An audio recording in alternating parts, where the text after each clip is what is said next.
¿Qué es un fantasma? Un instante de dolor atrapado en el tiempo, dijo algún poeta. La humanidad siempre ha creído en ellos, como presencias muy próximas a nuestro devenir como seres humanos. Los primeros artistas ya los dibujaban con precisión, como extraños seres que parece que nos vigilan. Sin embargo, hay que decir que los tiempos modernos los han desterrado, los han puesto a un lado de nuestra lógica y fría mentalidad científica. Sin embargo, dentro de nosotros, en lo más profundo, existe algo, quizá ese miedo a la muerte, que conecta con la idea de que un instante de dolor atrapado en el tiempo puede volver a verse, puede representarse ante nosotros como una vieja película que se proyecta una y otra vez. Y suele ocurrir en ciertos lugares y ante ciertas personas. Es muy curioso, porque empezaba la década de los 90 y la capital de España se convulsionaba como nunca antes con una historia de fantasmas. Parecía imposible, un escándalo sin precedentes. Estoy seguro que a pesar del tiempo transcurrido, a muchos amigos les sonará, vendrán de nuevo recuerdos a su mente cuando les diga el lugar, el enclave, el nombre de este inmueble, el Palacio de Linares.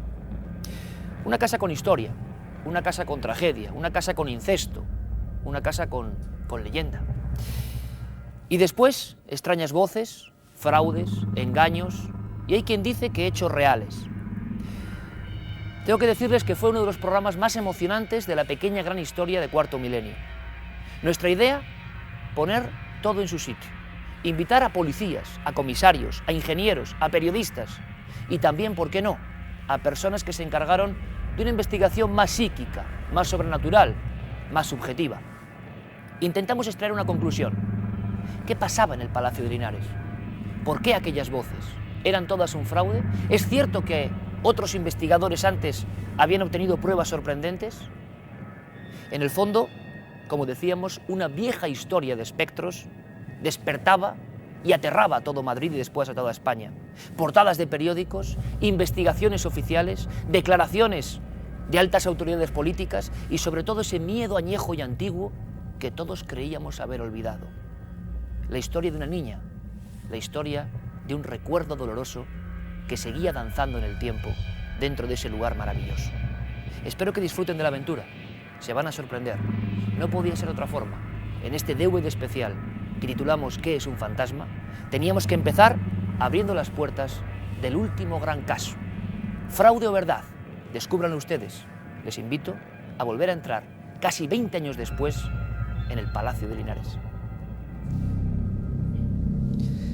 Lo que van a escuchar a continuación, estoy completamente convencido de que son voces, pero no de ultratumba, voces falsas, un auténtico montaje, pero un montaje que consternó a Madrid entero y después a toda España. Las grabaciones efectuadas supuestamente por una doctora, Sánchez de Castro, dentro del emblemático Palacio de Linares. Era el año de 1990 y todos los informativos, todas las cadenas de radio, toda la prensa habló de voces sobrecogedoras de fantasmas que de alguna forma clamaban algo. Pero, curiosamente, desde el punto de vista de la investigación, lo clamaban de forma demasiado clara, demasiado rotunda, tanto que parecían personas de carne y hueso hablando a través de un micrófono. Primero la voz de una madre que decía «mi hija Raimunda». Seguidamente van a escuchar la voz de la supuesta niña, diciendo «no tengo mamá». Esta grabación, como digo, llegó a ser reproducida en casetes en las principales revistas políticas de la época. El terremoto Palacio de Linares comenzaba a gestarse. Escuchen atentamente y comprueben estas voces completamente apócrifas.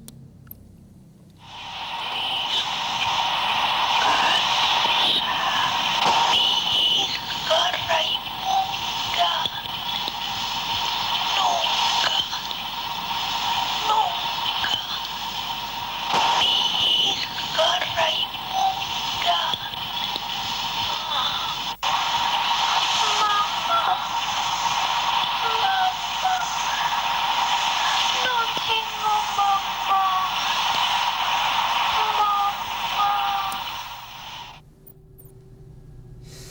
Evidentemente, llegados a este punto, no habría ninguna necesidad de remover el asunto del Palacio de Linares. Un fraude, un burdo montaje y ya está.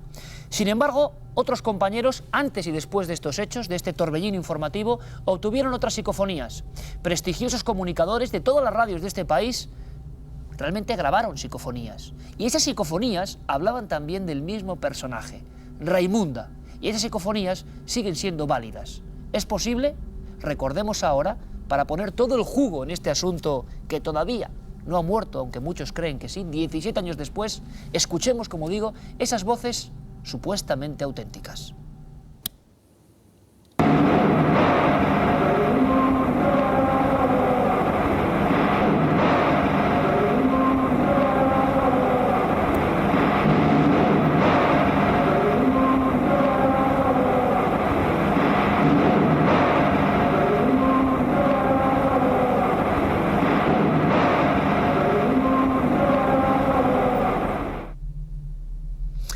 Una voz, un largo lamento, un alarido que dice Raimunda y que pasa por encima de un grabador similar a este colocado en uno de los pasillos del vetusto palacio. Y perfectamente expresado, entre el fraude y la verdad, el enigma de este lugar. ¿Qué pasa entonces? ¿Fue solo un montaje? ¿Hay hechos reales? Este debate lo tenemos hoy en Cuarto Milenio, con especialistas policiales, especialistas en investigación parapsicológica y también los periodistas que incluso dieron a conocer la noticia.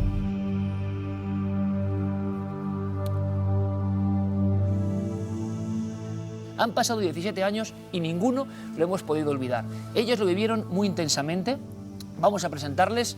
Él es José Manuel Sánchez, amigo de este programa, comisario principal de policía, durante muchos años comisario del Distrito Centro de Madrid y que vivió todo este gran revuelo en primera persona. José Manuel, bienvenido de nuevo a Cuarto Milenio. Muchas gracias. Muchas gracias por invitarme y sabes que aquí siempre estoy como si estuviera en mi casa, estoy a gusto. Pues igualmente, además tiene muchas cosas que contarnos que en una primera visita, cuando hablábamos de sucesos ocurridos también en Madrid, con intervención policial en algunos casos, donde bueno, los agentes vieron cosas que no sabían explicar, José Manuel, ya como dejando ahí una especie de deslizamiento de datos, decía que en el Palacio de Linares sí que sintió cosas realmente diferentes. Luego nos lo explicas, sí, José Manuel. Vamos a presentar a Ángel del Río, compañero del Mundo, de la COPE y además cronista oficial de la Villa.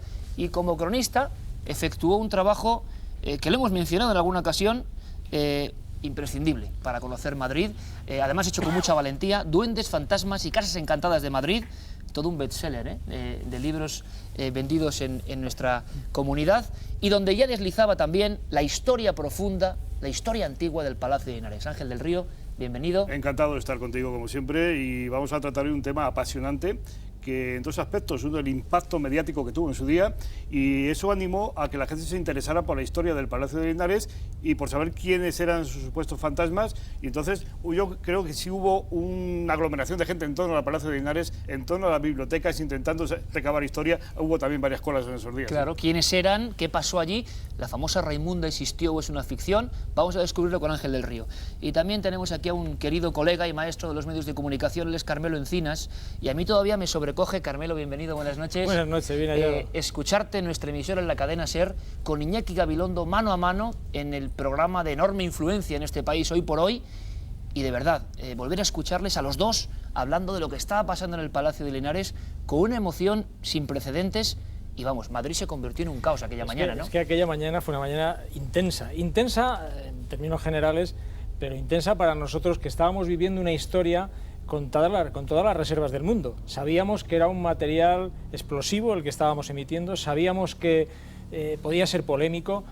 No todo el mundo en la emisora tenía muy claro que había que dar ese material como material informativo. Nosotros lo dimos desde luego con el mayor rigor posible, explicando que teníamos lo que teníamos y que si queríamos que pasara algo importante en Madrid, ¿por qué iba a pasar? Porque el Palacio de Linares se iba a convertir en una leyenda, sabíamos que eso iba a ocurrir, pues preferíamos que pasara en la SER. Esa fue la decisión que tomamos y una decisión de la que participó mi compañero Iñaki Gabilondo aquella mañana, que lo vivió pues con toda la profesionalidad y con todo el rigor del mundo. De verdad que fue muy impactante, nosotros lo vivimos muy intensamente. A partir de esta repercusión, ya la Casa de América no quiere saber nada, yo no sé si por cierto miedo. Sí, bueno, yo no sé qué ocurre allí, porque algo ocurre. Es verdad que cuando la Casa de América, o el Palacio de Linares, estaba en reforma, ¿no? Una reforma muy profunda, muy compleja, porque había que restaurar techos, era muy barroco aquello, muy cargado, una reforma que duró mucho tiempo. Y entonces, cuando termina la reforma, ya había pasado bastante tiempo desde el boom, un año y pico, tenía yo un programa en Telemadrid que era itinerante, se hacía cada día en un sitio diferente, bueno, cada semana en un lugar diferente, y decidimos hacerlo en el Palacio de Linares. Consigo el permiso, que me costó muchísimo,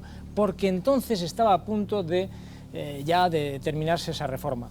Montó las cámaras, el programa se hacía allí, se entrevistaba ya a la gente, se hacía un pequeño debate sobre distintas historias, pero recorriendo el palacio. Bien, todo aparentemente bien y en un sitio que no tenía que tener ningún problema. Montamos la unidad móvil de Telemadrid con 8 cámaras, en fin, todo aparentemente bien. Y nadie sabe por qué aquello empieza a fallar por todos los lados. Era una cosa, yo le decía, pero estáis pisando los trías. ¿Qué está pasando? ¿Esa cámara por qué está pasando? ¿Por qué se hace un negro? ¿Por qué ese sonido falla? Fallaban 3 micrófonos de sonido incomprensiblemente. Estaban boicoteando. Es que era una cosa tremenda. Yo os digo una cosa, y es verdad, y yo soy una persona bastante escéptica a priori, o sea, bastante científica, ¿no? Pero yo me acuerdo que tuve que cambiarme de ropa solo en un salón que todavía estaba pues, con las ventanas cerradas y tal, y me tuve que cambiar de ropa y arreglarme y tal, y me quedé solito en aquel enorme salón con esos espejos, esos cuadros, y realmente... Lo pasaste mal. O sea, como que te daba un poco de yuyu, esa es la auténtica Podríamos verdad. hacer una cosa importante, porque quizá muchos amigos que están viéndonos en toda España no conocen los elementos precisos anteriores a esta historia, la explosión paranormal. Hay una historia, y luego también escucharemos lo que ellos han vivido, lo que ellos han sentido, porque muchas veces esto es muy subjetivo, pero bueno, ahí está.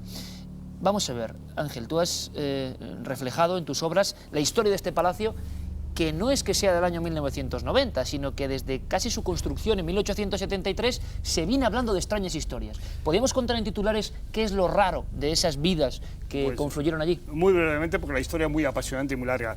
Tiene su origen en Mateo Murga, un español que se va a Cuba, hace una fortuna, viene y se dedica a comprar terrenos. Tiene un hijo, José Murga, al que nombra heredero, y este chico pues se enamora de la hija de una cigarrera de la fábrica de tabacos de la calle Embajadores. El padre no aprueba ese matrimonio, no quiere que se case por una razón, porque resulta, curiosidad del destino, que es una hija suya fuera del matrimonio que ha tenido con una cigarrera. O sea, son hermanos y ellos no lo saben. Le manda al hijo a estudiar a Londres, pues para ver si se olvida de la chica y se le pasan esas ansias de poder casarse, pero cuando vuelve el chico de Londres, el padre ha muerto. Y ahí la historia tiene versiones distintas y dispares. Es seguro que el primer marqués de Linares, que es José Murga, compra ese solar de 3.000 y pico de metros cuadrados de superficie y manda a levantar el palacio que termina de construirse en 1900, termina de construirse, ¿no? Y a partir de ese momento se casa con esta chica y empieza la leyenda. Por una parte, dicen que después de casarse se enteran de que ella es hija del padre de José, que son hermanos naturales. Es que parece que hay un documento que deja el padre. No, es otra versión. Una es que ellos descubren que son hermanos. Ya casados descubren que son hermanos. No, antes de estar casados descubren que son hermanos y a pesar de eso deciden casarse. Otra versión es la que apuntaba Carmelo, que el padre deja una carta en la cual pues explica que es hija natural suya, pero ya se han casado. Y porque él se oponía al matrimonio. Claro. Y tienen un hijo. Y también hay otra versión que dice que se enteran después de tener el hijo, que luego es hija, ¿no? Y que además piden una bula al Papa León XIII, pues con esta historia. Y a partir de ese momento se desarrollan todos los acontecimientos. Se tiene una hija que se llama Raimunda, famosa Raimunda. La famosa Raimunda. Se llama la madre. La madre también Raimunda Osorio, la madre. Y entonces, pues, una versión dice que a la niña la ahogan al nacer y la emparedan entre los muros, y de ahí el fantasma.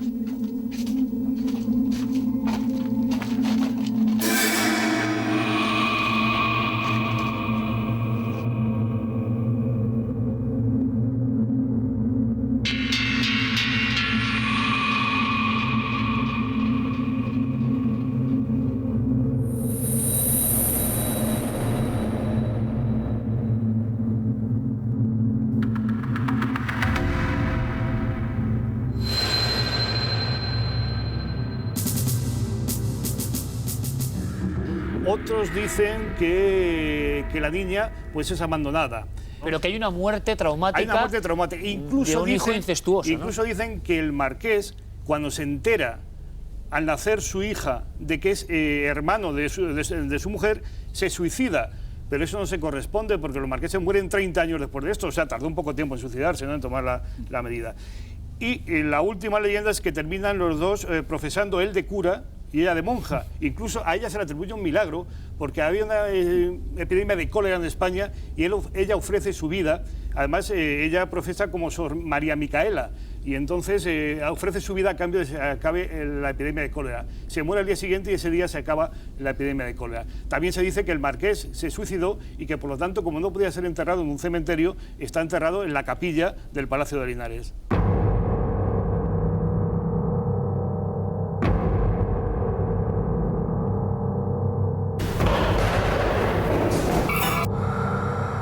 Y a mí me interesa mucho, en este momento, escuchar a José Manuel Sánchez, porque él, con esa visión pragmática del investigador policial, sin embargo, se encontró con sensaciones que son indudables, que estaban ahí, en ese lugar.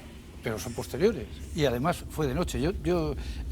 Hombre, lo que decía antes Carmelo, le da a uno algo de esto, pero bueno, yo estaba bien acompañado. Yo tuve en una noche que fue tarde-noche porque tuvimos una cena, 3 elementos extraños que seguramente tienen explicación, pero para nosotros no tenían, y viven los personajes que lo vieron. Fuimos a comer, a cenar, invitados. Yo llegué después de la cena, porque ese día tuve otro compromiso y llegué al final. Mandos de la policía y de la Guardia Civil, mandos, todos mandos, pues había varios comisarios, estaba el jefe superior de Policía de Madrid. Fuimos con el delegado del gobierno de aquel momento, que era Pedro Núñez Morgades. Fuimos a cenar allí y fue una velada estupenda. Y nuestra anfitriona le dijo a Pedro, al delegado del gobierno, dijo: hoy está, debía ser Raimunda, hoy está juguetona contigo. Ya verás tú como alguna... Pero lo hablaban como algo cotidiano. Para ella era lo más natural del mundo. Digamos, José Manuel, que Carmen Díaz Mares, que fue su directora de la Casa América, una persona muy seria, o sea, que no es una persona del Ayuntamiento de Madrid. Efectivamente. Concejal del Ayuntamiento de Madrid, y daba por hecho que el fantasma de Raimunda existía. Sí, eso no, pero que le decía, hoy yo creo que la ha cogido contigo y esto. Naturalmente, éramos todos, pues yo creo que había un general de la Guardia Civil, 2 coroneles, 3 o 4 tenientes coroneles y comandantes, y el resto éramos comisarios de policía, es decir que...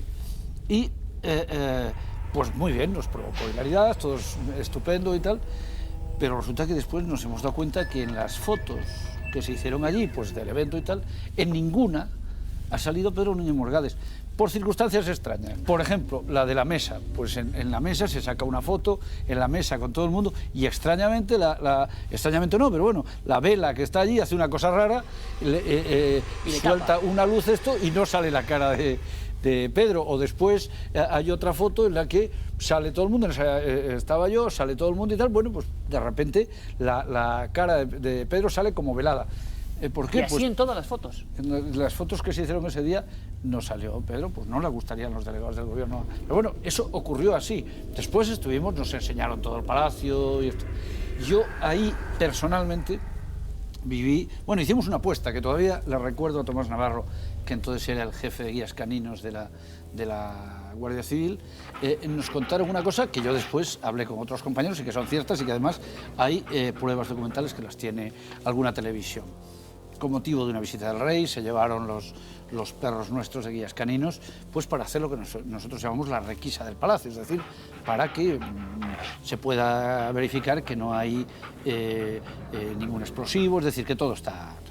Y hay una habitación que es en la que luego tuve yo esas sensaciones extrañas, que es precisamente la sacristía, que lo único que me llamó a mí la atención es que tiene algunos símbolos masones, ¿no? Pero es lo único que yo identifiqué. Que hay, por la razón que fuere, los perros se daban la vuelta y no hubo manera de que entraran. ¿Eso lo viste tú? No, eso me lo contaron. Y yo tuve una discusión con Tomás Navarro. Es decir, yo he visto un documental en el que eso se ve, porque eso está filmado. Y Tomás Navarro era el jefe de guías caninos. Y le dije, nos apostamos una cena, y dice: los perros míos aquí entran. Pero no se atrevió a ver. O sea que el de guías caninos nuestro seguramente le dijo: mira, que por mucho que sean de la Guardia Civil y tú creas que son más bravos que los de la policía, los perros no entran, porque se daban la vuelta y se marchaban de allí. Lo que yo sí viví ahí, en esa misma sacristía, y esto es cierto, nos quedamos rezagados 3 compañeros, y se cerró la puerta de la sacristía y no había, de la sacristía, quiero decir, de lo que es del cementerio, y no había manera de abrirla. Nosotros, lo cierto es que no esto, pero no éramos capaces de abrirla. Porque es cierto que oímos como si alguien dentro hubiera cerrado la puerta de allí y entonces hubiera marchado de aquí. Es decir, lo que nosotros calculamos, repito, que seguro que tiene alguna explicación. Yo no creo que fuera ningún fantasma. Será una casualidad, pero eso. Y movimientos de objetos, habías comentado, José Manuel, que en las diferentes visitas te habían confesado los diferentes operarios que estaban allí, pero traslados de objetos que no es que se mueva un platito de loza, precisamente, sino a mucho mayor nivel. Sí, a nosotros nos contó, pero no solamente la subdirectora, sino lo ratificó mucha gente que había allí, es decir, era una cosa cierta porque no tenía por qué... de repente le aparecieron alrededor de 2.000 platos. Que son los que había. ¿2.000 platos? Sí, 2.000 platos, que es lo que había en el palacio, les aparecieron en un montacargas. Y ellos, pero yo insisto, es que es difícil cómo explicar esto, cómo una mujer tan seria y otras personas que hay allí absolutamente serias, te lo contaban como una cosa natural. Es decir, bueno, pues hoy resulta que les ha dado por jugar, nos apagan la luz y no se puede ver, o mira tú la que nos han preparado, se han traído aquí todos los platos. Bueno, pues fueron, y cuando dan la orden de que saque los platos, el montacargas se mueve un poquito, pues hace un estruendo y luego esto, es decir, como si estuvieran jugando y al final pues debieron de fastidiarle toda la cubertería. Pero no había ninguna explicación, nadie había mandado que los llevaran allí, nadie esto, pero que a nosotros nos lo explicaba como una cosa absolutamente natural, es decir, como contando una anécdota, es decir, es que cuando les da por hacerte faenas, te decían, pues claro, nos amargan la vida porque te hacen todas estas faenas. Pero como una cosa absolutamente natural. Hay un detalle muy interesante, José Manuel y Carmelo y Ángel, que es que, en las historias de edificios, supuestamente, donde luego pasan cosas raras, hay una especie de momento frontera, ¿no?, entre el antes y el después, obras. Siempre, en el Reina Sofía, en todos los grandes clásicos, hay una obra que remueve los cimientos, la historia, lo que sea, y empiezan a pasar cosas. Sensaciones concretas. Y de ahí es donde viene todo el apoyo mediático que dices, porque hay una explosión mediática. Es verdad que se había hablado del Palacio de Linares, de los fantasmas, tal. ¿Cómo empieza todo? Pues empieza todo porque dos tipos que están dentro del Palacio de Linares, empiezan a decir que se han visto, que se han oído, que están.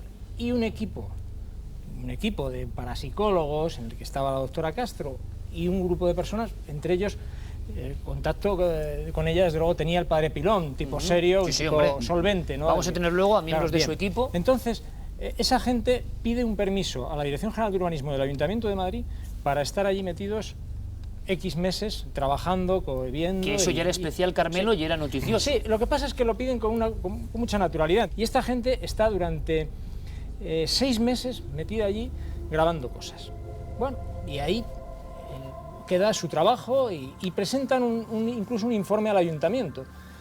A nosotros nos llega el hecho de que había unos señores investigando allí, y del ayuntamiento nos llega el soplo de que habían encontrado unas voces. Así es como empieza la historia. Entonces nos vamos a ver a la doctora Castro. Se va Begoña Chamorro, que ahora está en Telecinco, una magnífica profesional, un auténtico perro de presa periodístico, y se va a ver a la doctora Castro. La doctora Castro no muestra ningún interés por enseñar esas cintas. Le cuenta su trabajo y tal, y además luego diré su teoría sobre... Ella no habla de fantasmas. Luego he leído yo por ahí que se había dicho que había fantasmas. Ella no habla siquiera de fantasmas, ella habla de otra cosa distinta.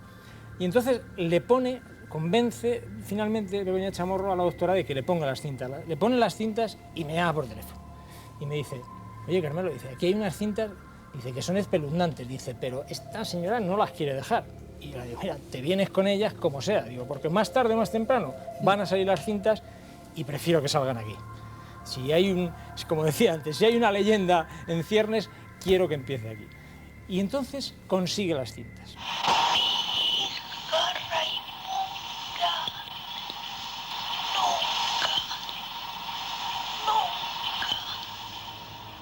Y una mañana, a las 7 de la mañana, filtramos todo el material y a las 7 salimos con las cintas, con todas las reservas del mundo. ¿Y tú cómo te quedas, Carmelo, cuando escuchas esas cintas? Las cintas son sobrecogedoras, son espeluznantes, pero claro, ahí te plantas, digamos, con el traje de periodista serio que no quieres perder y dices, señores, esto es lo que ha pasado, esto es lo que nos cuentan, esta señora dice esto, tal, y ustedes juzguen, nosotros no podemos decir nada porque no sabemos más que esto está aquí. Claro, se monta lo que se monta, porque por la mañana escuchar, cuando estás con la brocha y con la cuchilla, escuchar a la Raimunda pegar esos alaridos terroríficos, porque eran realmente terroríficos, pues crea un impacto tremendo. La SER tiene una fuerza importante, tiene una audiencia importante y, lógicamente, pues crea impacto. Pero es que además Ignacio Gabilondo, José Ignacio Gabilondo Puyol, Iñaki Gabilondo, me dice, oye, ¿qué es esto? Digo, pues te digo lo que es, esto. No tengo más que esto, que pasa esto, un grupo de parapsicólogos, parece que hay gente ahí, estaba el padre Pilón de por medio, la Asociación de Parapsicólogos de Madrid, han estado con un permiso del ayuntamiento trabajando y a mí me dejan esto. Digo, con todas las reservas, Iñaki. Iñaki da esa mañana en cadena ya, nacional, da esas cintas. Y entonces es cuando ya se crea el contagio.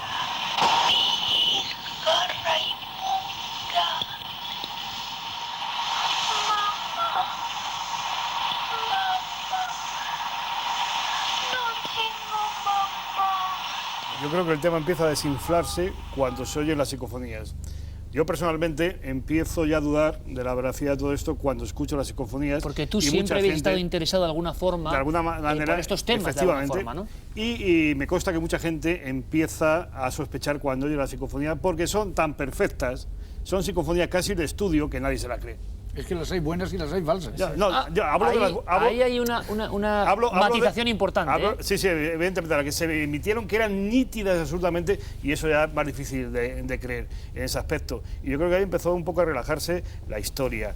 En cuanto a la reticencia inicial de Carmen Sánchez a dar las cintas, a mí lo que me llega, ella hace toda esta investigación para preparar un libro. Eso también te escucho. Y quiere adjuntar al libro una cinta, un cassette con las psicofonías, con lo cual quería preservar... Ella no tenía que ser tonta para darse cuenta que iba a tener mucha más repercusión. Claro, como fue. Y de verdad que hubo una gran resistencia por su parte. Yo tengo que decir algo de ella... Esto es muy interesante, Carmelo. O sea, tú consideras, esto es para mí yo creo que es sorprendente, que no había un interés especial por parte de esa persona de montar el tema Doy Linares. fe de que a nosotros, a Begoña Chamorro, y ella podrá confirmar esto, le costó Dios y ayuda sacarle esas cintas, traerse esas cintas. Fue un esfuerzo personal de ella que se empeñó casi por aburrimiento. Y yo he de decir que aquella mañana, me lo contó a mí, se lo contó a Iñaki Gabilondo en antena, cuando la preguntamos, doctora Sánchez, ¿qué es lo que cree usted que es esto? ¿Estos son fantasmas? Le preguntó, me acuerdo perfectamente la pregunta de Iñaki, dijo, no. Dice, yo no digo que sean fantasmas. Dice, esto entendemos que es una huella del pasado. Dice, esto es como alguien, me acuerdo esa figura gráfica, que pega un puñetazo en la mesa, si lo pegas flojito, no pasa nada, pero si lo pegas muy fuerte, dejas una señal. Así ocurre con las sensaciones fuertes en el ambiente. Y esa fue la explicación que nos dio. No nos habló de fantasmas. Y he de decir otra cosa muy importante. Y es que a las 24 horas de ocurrir esto, el tema, Ángel, yo lo tengo bien grabado en mi cabeza, se desinfla 48 horas después por una razón absolutamente ajena. Esta señora había tenido un pleito con un albañil que le hace una reforma en su casa. Un pleito por el que pierde, porque parece ser que le había hecho la obra mal, ella no le debía un dinero, y entonces el tribunal falla contra ella. Y cuando le llega la sentencia a ella se había mudado de casa. Con lo cual, no le entregan a ella en la casa donde vive, ya no le llega el documento. Y entonces el juez la pone en busca y captura. Porque al final cheques en blanco para pagar esa deuda. Un cheque de 60.000 pesetas. Bueno. De 60.000 pesetas, porque ella había firmado un cheque que el otro tal, porque ella no estaba de acuerdo, y entonces se cubrió de esa forma, firmando un cheque que no tenía dinero. Lo que fuera, una cosa de 60.000 pesetas. Pero ella al final... Pero lo que digo, el juez, yo creo que eso es una auténtica canallada la que le hicieron, el juez manda detenerla cuando está en medio de todo aquel magma mediático con todos los focos encima, manda a detenerla porque la localiza porque la oye en la radio. Hombre, a mí eso me parece, Ángel, que no se corresponde, porque esa mujer la destrozaron en aquel momento. Incluso se dice la destrozaron en aquel momento por eso. Hay titulares sangrantes, estamos recuperando alguno, el fantasma era la doctora. Las patrañas de la doctora de Castro en el Palacio de Linares, un acoso mediático también importante y de repente el cerrojazo al tema. Bueno, incluso se dice que es una venganza de los fantasmas contra Carmen Sánchez del hecho de que fuera descubierta por la policía. Quiero decir que el impacto mediático, todo lo que tuvo este asunto, a ella no la benefició nada económicamente. Quizá la hubiera beneficiado que esto hubiera tenido menos impacto económico y haber sacado ese libro que hubiera vendido, vamos, como rosquillas. Y después de todo ese escándalo y de todo lo que sucedió, pues ya ni publicó el libro ni nada de nada. Yo creo que el impacto mediático le reventó el negocio. Lo que pasa es que una cosa de estas, cuando tiene, sobre todo cuando tiene las cosas no explicadas, pero que mucha gente serena da fe de que existen, pero que no se pueden explicar, muchas veces, y sobre todo teniendo que investigarlas y con tiempo y todo lo demás, estorban, nos molestan. Es decir, al principio está muy bien, pero después no nos gusta que no haya explicación para lo que ocurre. Entonces, seguramente esta orden de búsqueda y captura fue oportuna para decir, bueno, este es el momento de cerrar esto, no vayamos más allá. Uy, qué interesante lo que estás contando. No, pero después lleva razón, José Manuel. Yo creo que vamos a acabar con el asunto porque ahí tenemos ya aquí un cazafantasmas. Una implicación importante. Sí, pero algunos temas cuando molestan se cierran. Yo creo que hay otro factor importante. Con eso se tapa lo que es de verdad. Y había que haber seguido trabajando sobre ello para encontrarle la explicación o para esto, y lo que es falso. Una pregunta, José Manuel. A nivel policial, en tu materia, ¿hubo algún tipo de informe o que conozcas algún tipo de pesquisa oficial? Yo aseguraría que informes se pidieron, seguro. Yo creo que hay muchas cosas que realmente pasan, que no tenemos explicación para ellas, que no deben de asustarnos. Yo sí me gustaría concluir diciendo que el Palacio de Linares es un palacio maravilloso, estupendo. No Yo he estado allí de día y de noche y he estado a gusto, con alguna inquietud en algún momento, pero he estado a gusto en todo momento. Qué interesante, José Manuel. Ángel, tu conclusión, tu titular. Bueno, pues esto tiene ya un origen histórico apasionante, unos personajes apasionantes también, con historias distintas, unos antecedentes, antes de que fuera el boom de mayo del año 90, y que, chico, yo en estos temas siempre me he declarado agnóstico, pero insisto en que algo debe de haber, porque no es posible tanta coincidencia y sobre todo tanto fenómeno que no tiene ninguna explicación hasta ahora y que al parecer se sigue produciendo. Carmelo. Bueno, cuanto menos es un lugar rarito, ¿no?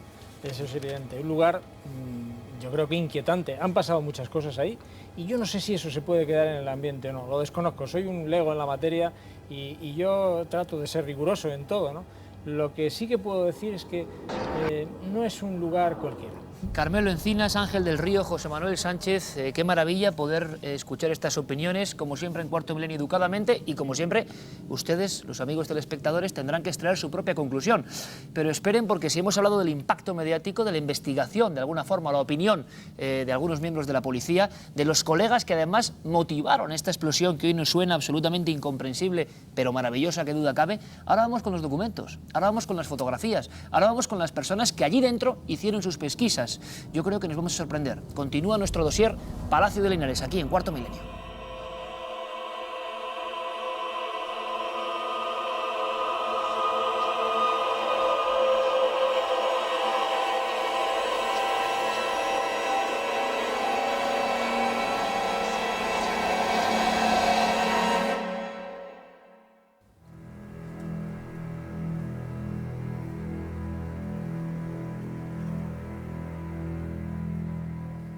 Quizás sea el momento, a esta hora de la madrugada, de penetrar en el meollo de la cuestión. ¿Qué vieron? ¿Qué grabaron? ¿Qué filmaron? ¿Qué fotografiaron? ¿Qué pasaba dentro de ese palacio? Y además lo hacemos con amigos de excepción que tienen quizá algunas de las claves de lo que de verdad se esconde en el Palacio de Linares. Pero aquí se ha mencionado al padre, al jesuita José María Pilón. Se ha hablado de una investigación oficial, se ha hablado de informes concretos. Bueno, aquí están dos de las personas que integraban ese grupo EPTA de investigaciones que tuvieron, pues como en otros casos que ha habido en Madrid muy importantes, como el Reina Sofía, la posibilidad de encabezar esa investigación oficial. Quizá esta noche descubramos algunos secretos. Sol Blanco Soler, bienvenida como siempre. Buenas noches, sí que. Vamos a aprender muchas cosas del Palacio porque parece que han pasado 17 años y que nadie se pone de acuerdo en qué había, qué no había. ¿Había parte de verdad? Claro que había parte de verdad, pero debo decirte que nosotros cuando entramos en el Palacio era cuando el Palacio estaba virgen. Pertenecía a Revilla y era pues el Palacio de la Bella Durmiente. Era un silencio, una soledad, todo estaba envuelto en polvo y no había luz eléctrica. Entonces imagínate lo que es una investigación de 6 meses que tuvimos allí, de junio a diciembre, como te sigo diciendo, cuando pertenecía a Revilla, y que el palacio era para nosotros solos, y allí compartimos muchas horas, muchas inquietudes, muchas sorpresas, mucha aventura, en definitiva. Y bueno, luego tuvimos unas conclusiones que espero que llegaremos en conjunto. Pero sí, fue una experiencia insustituible. Imagino que vivencias inolvidables que van a compartir con todos nosotros y eso es un lujo. Paloma Navarrete, ya todos la conocen, igual que Sol, que también su sensibilidad especial, pues bueno, pues tuvo mucho que ver con visiones, con imágenes, con sensaciones. Paloma, buenas noches como siempre. Hola Iker, buenas noches. Sensaciones angustiosas, positivas, tristes, alegres. Pues angustiosas, positivas, tristes, alegres. De todo un poco. De todo un poco, de todo un poco. Y nuestra mesa de invitados, de investigadores que estuvieron noches allí dentro del Palacio de Linares, se complementa, como no, con nuestro querido amigo Santiago Vázquez. Santiago, bienvenido, buenas noches. Y que buenas noches. Bueno, tú tuviste la fortuna, además, de captar una grabación. Vamos a volver a ponerla, ya lo hicimos la pasada temporada, porque yo creo que ahí hay algo realmente extraño. Sinceramente, no sé qué explicación tiene esto, quizá la tenga, no lo sé, pero es la historia de una filmación que imagino que te enamoró definitivamente del Palacio de Linares. Estamos viéndola, vamos viéndola y coméntanos qué pasó brevemente, Santiago. Sí, fue en una sala, no exactamente en el salón de baile, sino en la sala que estaba al lado del salón de baile. Es cuando la cámara hace un barrido hacia la izquierda y al fondo de la imagen aparecen 2 figuras. La tengo muy analizada, la tenemos muy analizada. Son 2 figuras que van vestidas de época. Es un hombre y una mujer. Y aparece una tercera figura, que se fijarán los espectadores, que es así. Va vestido, es un hombre con ropa actual, de blanco. No se corresponde con ninguno de los presentes aquella noche, Iker, en el Palacio de Linares. ¿La estabais viendo por el ojo de la cámara? No, en absoluto. Es más, te daré un dato. La detección de esta imagen, de estos espectros, se produjo 8 años después de la filmación. 8 años. 8 años después, en un visionado una tarde, en 1998, estábamos viendo la cinta y al pasar esto dijimos porque ahí hay algo que no es normal. Es decir, que transcurrieron 8 años. Y además hay elementos, pues si cabe, más extraños o tan extraños. Por ejemplo, un ataúd, lo que parece un ataúd o una caja con una especie de elementos que surge repentinamente donde no había nada. Es tremenda, esa imagen es tremenda porque mi hermano Fernando, que era el cameraman, iba con la cámara filmando, casi a ras de suelo, un suelo de marquetería precioso, como recordaréis, y aparece la imagen, en la base de la imagen, lo que claramente se ve como la tapa de un ataúd y atravesada una rosa amarilla. Claro, aquello, pero esto igual. Es decir, pasaron 8 años hasta que vimos eso y nos dimos cuenta de lo que había. Vamos a ver, hay una cosa importante. Ahí están los documentos de investigadores que se enfrentaron con el misterio en el lugar donde todo el mundo señalaba, apuntaba. Sol, ¿por qué empezáis la investigación? Que eso es una cosa que a mí me parece muy curiosa. Me encanta tu pregunta porque este tema es el gran desconocido, ¿no? Es decir, como te digo, el palacio pertenecía a Revilla y la doctora Sánchez de Castro pues debía tener una relación de amistad muy estrecha con Revilla. Un buen día ella entra, entonces estaban los vigilantes de Prosegur, que la seguían a todas partes porque los vigilantes normalmente no te dejaban el palacio así por las buenas, y ella cuenta que en un momento dado en el dormitorio de la marquesa pues la dan un empujón, ella siente como que se va a caer, el de Prosegur la tiene que coger y entonces ella se queda muy asustada. Y entonces la primera noticia que nosotros tenemos de todo esto es que nos llama el padre Pilón a todos los miembros del grupo y nos dice, oye, que me ha llamado la doctora Sánchez de Castro, que estaba haciendo, y nos ponen antecedentes, que le han pasado una serie de cosas en el palacio, que ella me ha contado que es una persona totalmente racionalista, que no entiende nada de estos temas y que está totalmente pues sorprendida, y que me ha preguntado si yo tendría algún inconveniente en hacer una investigación del palacio. Estamos hablando, Sol, para que todo el mundo se ubique. 89. Claro, 6 meses antes, no, un año antes. Casi un año antes de todo el boom este. Sí, porque nosotros, como te digo, trabajamos siempre en silencio. Es decir, el palacio, nadie se había enterado de los fantasmas de Linares. Entonces, el Pilón nos convoca a todos. En la consulta de la doctora tenemos la primera reunión de trabajo en la que ella nos expone esto que te estoy contando y que Pilón le cuenta cómo vamos a actuar nosotros. Entonces nosotros nos reunimos, hacemos una especie de protocolo de lo que podemos hacer en el palacio y hacemos, y un 3 o un 4 de junio de 1989 entramos el equipo por primera vez en el Palacio de Linares. Me gustaría ver aquí en el plasma una pintura, la pintura de una niña, o mejor dicho, de 2 niñas. Es una pintura que bueno, resulta sugerente, inquietante y parece que tiene que ver con la historia interna de este gran palacio. Yo no sé qué sensación tienes, Paloma, al volver a ver esas 2 niñas que quizá guardan una clave y quizá tú al entrar en el palacio, no sé si directamente viste algo relacionado con ellas o no. No, cuando yo entré en el palacio no miré al techo, pero en uno de esos momentos en el que estábamos andando por el salón de baile, de repente yo vi corriendo por el salón de baile una niña vestida de blanco con tirabuzones. Y le dije a Sol, que tenía la cámara en la mano, ¡ay, Sol, ay, hazle la foto! Pero ya no llegó, Sol ya no llegó, ya no salió en la foto la niña. Y fue después cuando miré al techo en otro día y otro momento y dije, por Dios, pero si es esa niña está ahí. ¿Y cuál de las niñas era? La pequeña. La pequeña. La pequeña, la niña pequeña. Madre mía, ¿qué sabemos de esa niña? A la que yo había visto. Paloma, ¿qué sabemos de esa niña? Pues esa niña, bueno, ya hemos oído las leyendas que han contado nuestros amigos, de todo, que si hay una niña emparedada, que si hay otra niña muerta, que si hay huesos por ahí. Pues lo que yo pude ver en mi bola, porque yo a la bola la llevo a todas partes, porque es mi herramienta. La bola, Paloma, permíteme que te diga, nunca la has mostrado así. ¿Tiene mala fama o se le ha dado mala fama o parece que es una imagen como de un ocultismo, permíteme, pues como muy de otro tiempo y tal? Y sin embargo, los que sois sensitivos, los que tenéis eso, os ayudáis en ocasiones de ese elemento para reflejar, para ver. Claro, mira, esto se llama un soporte de evidencia. Entonces, a mí la bola me ayuda para concentrarme, para hacer que el mundo que me rodea desaparezca y yo tener toda mi capacidad de concentración puesta en lo que yo quiero percibir. Evidentemente no lo veo en la bola, lo veo aquí, en una pantalla, ¿no?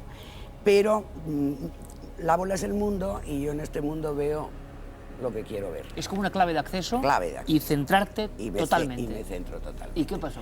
Bueno, y entonces, en una de esas sesiones, yo vi cómo el marqués, que estaba sentado en una mesa del salón chino, había ahí un salón chino, como en esa época siempre había un salón chino en los palacios, todas las paredes llenas de telas chinas y todo, y estaba firmando unos papeles, y llamaba a un hombre, a un señor que entraba y hablaba con ese señor.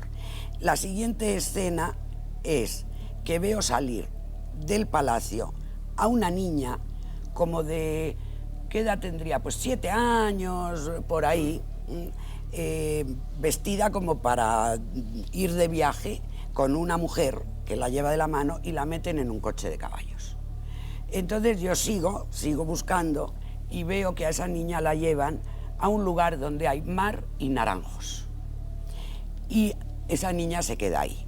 Todo esto yo lo veo y claro, puedes decir, es una imaginación. Pero la doctora Sánchez de Castro, Carmen, estaba allí mientras yo lo veía y me decía, sigue, sí, ¿y qué más? ¿Y qué más? Porque sí, esto lo tengo, esto pertenece a este documento. Es decir, ella tenía toda una serie de documentación, de documentos para escribir su libro. Su libro era un libro histórico sobre la familia Linares y había ella investigado mucho.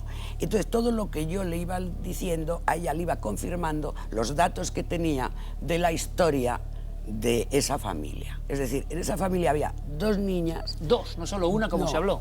2 niñas, una niña Raimunda, la mayor, en la que está ahí, que era una niña adoptada, oficialmente adoptada, yo ya no me meto en más leyendas, digamos, y otra niña que fue la que salió de ese palacio, pues una noche, porque además era de noche, y se fue a un sitio de mar, que por lo visto era en la provincia de Alicante. Y ahí vivió con ese administrador del marqués. ¿Lograsteis saber algo más o profundizar más solo en la historia de esa niña pequeña, que era el que tú habías visto en una visión en ese palacio? Bueno, pues parece ser que esa niña creció y entró en un convento, pero se salió del convento y luego se casó.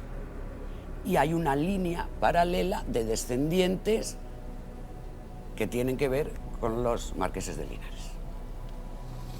Madre mía, una niña pequeña que nadie, creo, en todo el boom, Sol, había, por lo menos los investigadores de Santiago, no sabíamos nada de la niña pequeña, ¿no? No, yo tenía conocimiento de Raimunda Avecilla, Sí. que esto es curioso, porque los marqueses, al morir, declaran que no tienen hijos. Esto es así. No tienen hijos, ni posibilidad de tenerlos, dice el testamento. Aparece en escena Federico Avecilla. ¿Quién era Federico Avecilla? El administrador del marqués, el que llevaba todos sus asuntos económicos.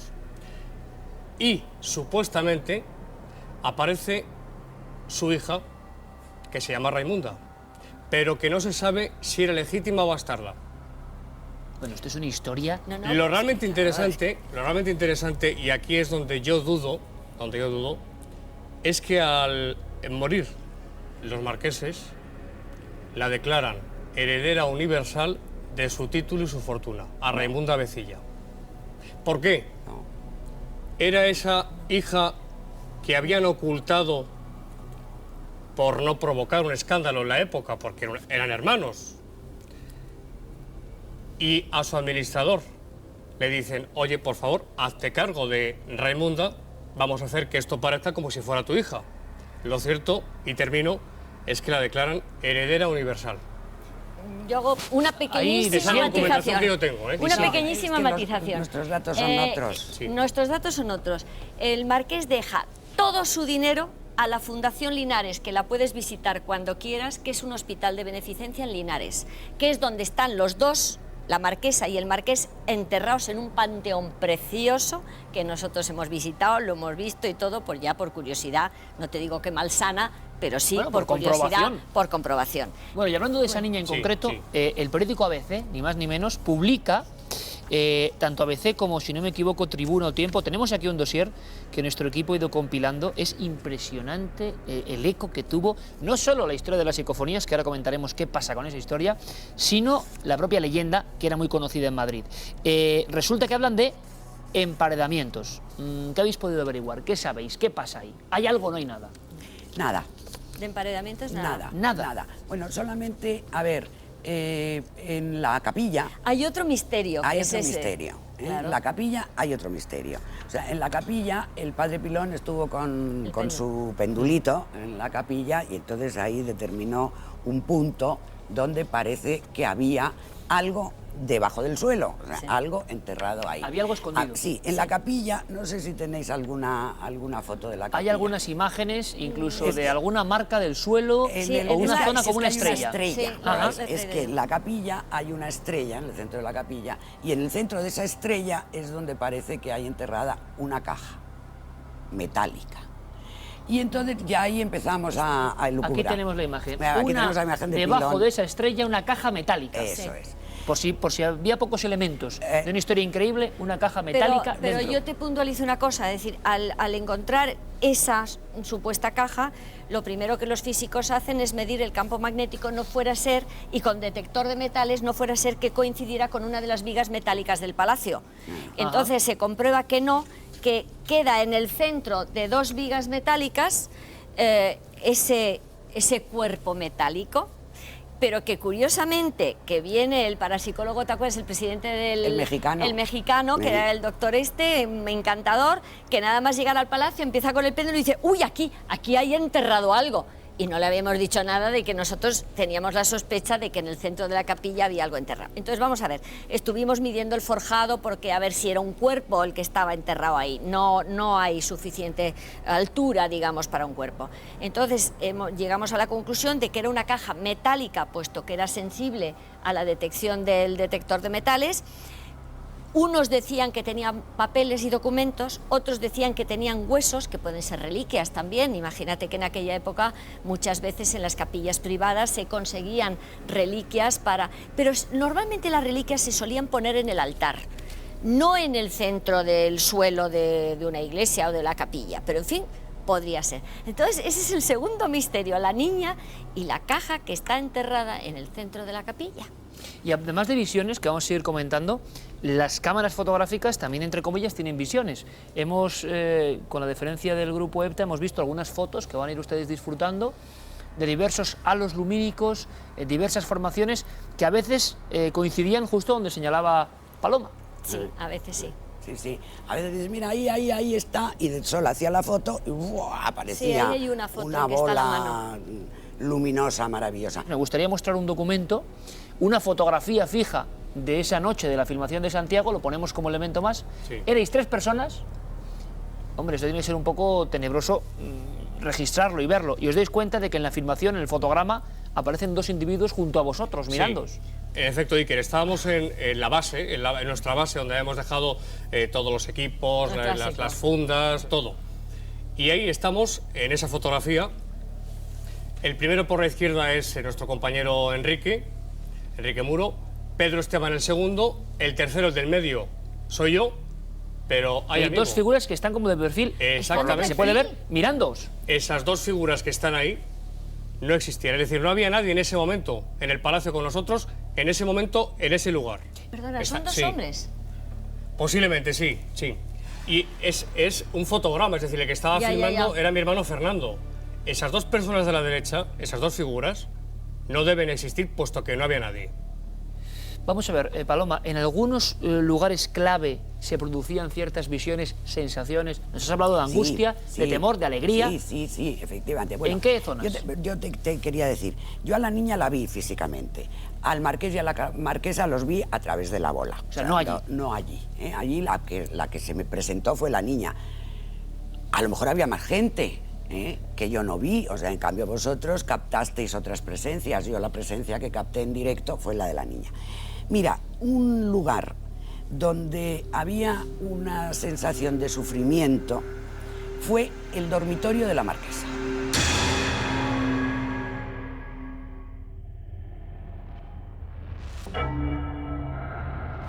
Y en el dormitorio de la marquesa, y eso te lo cuento a ti, yo vi un nacimiento.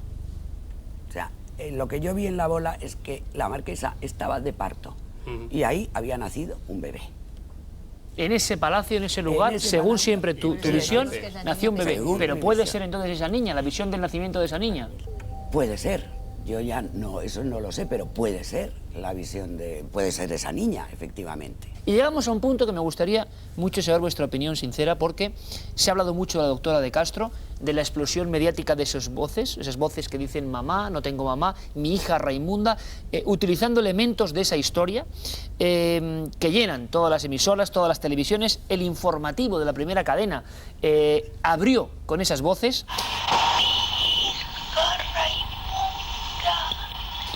Vamos a ver qué pasó ahí. ¿Qué son esas voces? Que creo que es de común acuerdo. Las voces de esa voz femenina son falsas. Parece que son falsas, ¿no? Vamos a ver, es que desde el momento que tú no has hecho las psicofonías, es decir, no has intentado captar psicofonías, o alguien de tu confianza, siempre tienes que poner en tela de juicio cómo se han grabado. Porque claro, te decía antes en privado que hoy en día se puede conseguir muy bien una comprobación de psicofonías por un experto en sonido, porque la gráfica, si da el golpe de glotis, todos cuando grabamos un sonido al hablar hay el golpe de glotis. Pero las psicofonías tienen como característica que ese golpe de glotis no se produce. Por lo tanto, ahí habría una manera de comprobar si una grabación tiene el golpe de glotis o no. Pero nosotros cogimos nada más, piensa que nosotros hacemos las psicofonías con cámara anecoica Faraday, que claro, si coges algo, eso ya, vamos, es irrefutable, ¿eh? Nosotros cogimos nada más que música de órgano en la capilla.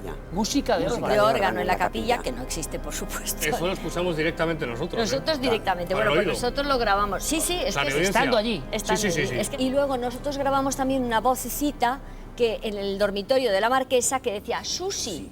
Susi. Como Susana, el diminutivo de Susana. Susi. Pero bueno, el valor, nosotros le dimos un valor relativo. Os veo muy cautas, quizá porque conocisteis bien a la doctora de Castro, compartisteis con ella algunas investigaciones, se la tildó de todo en la prensa, repito que al final se cerró el asunto. Es muy interesante lo que ha dicho el comisario de centro, José Manuel Sánchez, diciendo que había que acabar, de alguna forma se pudo pensar en acabar con aquel misterio, pero siendo honestos, no sé si compartes conmigo la opinión, Santiago, y quizá las dos miembros del grupo, pero aparte de esas psicofonías, yo no sé si ella las defiende públicamente, pero esas psicofonías son una persona hablando al micrófono.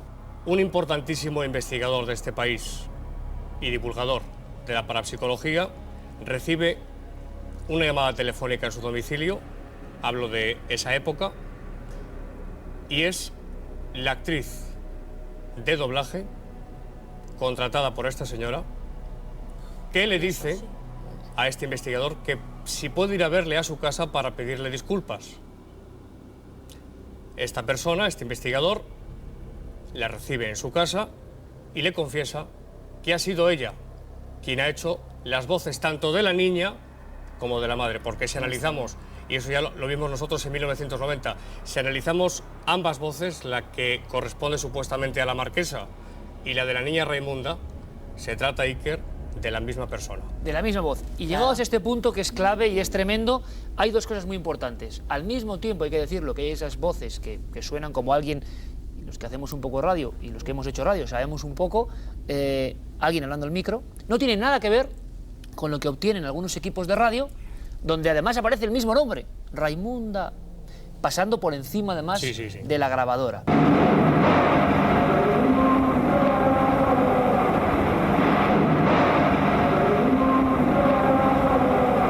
¿Qué pasa entonces?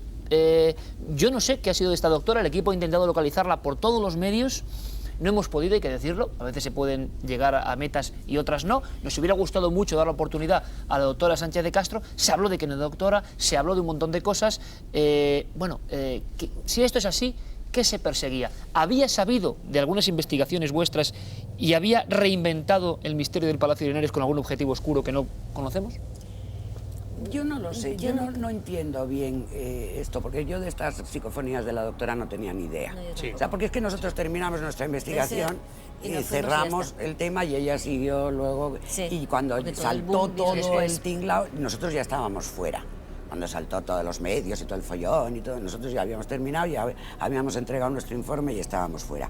Pero es que me cuesta, o se emborrachó de parapsicología y de fenómeno paranormal y se metió en un jardín que ya no sabía salir, o no lo entiendo, porque ella, lo que ella quería al principio era hacer un estudio histórico, psicológico sobre la familia Linares, porque yo presumo que había tenido, por la circunstancia que fuera, contacto con esa segunda niña que ya había salido del convento, y entonces le interesó, bueno, ¿y qué pasa aquí? ¿Por qué? Y por ahí se metió. Yo sí creo, Paloma, entenderlo. Iker, en cuanto a por qué me has preguntado antes y ha quedado pendiente la respuesta, ¿por qué? Es decir, ¿por qué esta señora hace todo esto? Yo no dudo ni digo que sea un fraude, simplemente expongo los documentos. Pero ese libro que antes he aludido en la otra tertulia, ese libro que estaba escribiendo es, Iker, muy interesante ver, según datos a los que tuve acceso. Un libro que nunca se publicó. Claro, que nunca se publicó. Nunca se publicó. Pero que sí se apuntaron cosas, se publicaron cosas. Es muy interesante ver cómo los contenidos psicofónicos coincidían a la perfección con la tesis que esta señora mantenía en su libro. Yo creo que esta noche hemos aprendido mucho. Primero, que las autoridades a veces, bueno, echan mano de algo para intentar, que la gente se olvide de unos temas que molestan, porque no se puede llegar al fondo de la cuestión. Ojalá nos permitan esa oportunidad. Hemos mostrado los documentos, las fotografías, las visiones subjetivas, ¿por qué no?, pero que ahí están, que se corresponden con la historia. Hemos mostrado las falsedades que existen en este tema, y el expediente, nunca mejor dicho, 17 años después, queda más abierto que nunca. Que nadie piense que con una palabra como fraude se solventa el asunto del Palacio de Linares. Paloma Navarrete, Sol Blanco Soler y Santiago Vázquez, como siempre, un placer y gracias. Un placer para nosotros. Gracias. Muchísimas gracias, de verdad. Y cada uno, como siempre, que extraiga su conclusión. Existen lugares donde el misterio, los enigmas, los temas que nos gustan en Cuarto Milenio son tratados con enorme respeto, con fascinación y sin ninguna gota de rubor, de vergüenza, sin esa sensación tan habitual que nos hemos encontrado tantas y tantas veces de poner trabas a la investigación, de sentirse atemorizados por hechos más o menos indemostrables. Allí no, allí la cosa cambia radicalmente. Cuando uno llega se da cuenta de que el ámbito de lo mágico está presente como un elemento más. Un elemento que a veces parte de lo puramente físico. Por ejemplo, cuántas rutas se están haciendo ahora mismo en lo que eran las viejas y suburbiales barriadas de Whitechapel, donde actuó el asesino en serie más famoso de todos los tiempos, Jack el Destripador. Los guías, los historiadores incluso, le mostrarán detalles, le contarán historias abiertamente, sin ningún problema. Lo mismo sucede incluso cuando los protagonistas son edificios viejos de piedra, casonas, castillos, inmuebles en mitad de los caminos que servían de cobijo a los viejos transitadores de esas zonas, donde se cuenta que hay fantasmas. Así de claro. Y lo dicen mirando a la cámara. Y quizá ese sea el elemento más sorprendente de este reportaje. Nuestro compañero Luis Álvarez estuvo varias semanas en el Reino Unido, recorriendo enclaves muy concretos y dándose cuenta de que era tan importante el propio caso, la propia historia, quizá la leyenda o la realidad, que el hecho de que las personas, algunos de ellos profesionales de primer nivel, hablasen sin problema alguno, directamente, sinceramente, de esas presencias. Vamos a verlo, vamos a envolvernos de ese mundo mágico que todavía, quizá por fortuna, no ha abandonado el Reino Unido. A lo largo de la historia, desde las crónicas más antiguas hasta nuestros días, han sido recogidos miles de casos de supuestos aparecidos y fantasmas. Encuentros estremecedores que se han producido en todas las culturas, sin excepción, como recuerdo latente del enigma de la vida y la muerte. La parapsicología sostiene que podría tratarse de imágenes de personas fallecidas, imágenes de otro tiempo atrapadas en nuestra realidad, que por alguna extraña razón vuelven una y otra vez. Quizás para recordarnos que no estamos solos. Tenemos que pensar que existe algo real que ha sido visto por mucha gente, bajo circunstancias que hacen difícil afirmar que sean meras invenciones, aunque al mismo tiempo nos hagamos la pregunta de ¿cómo voy a creer en esto?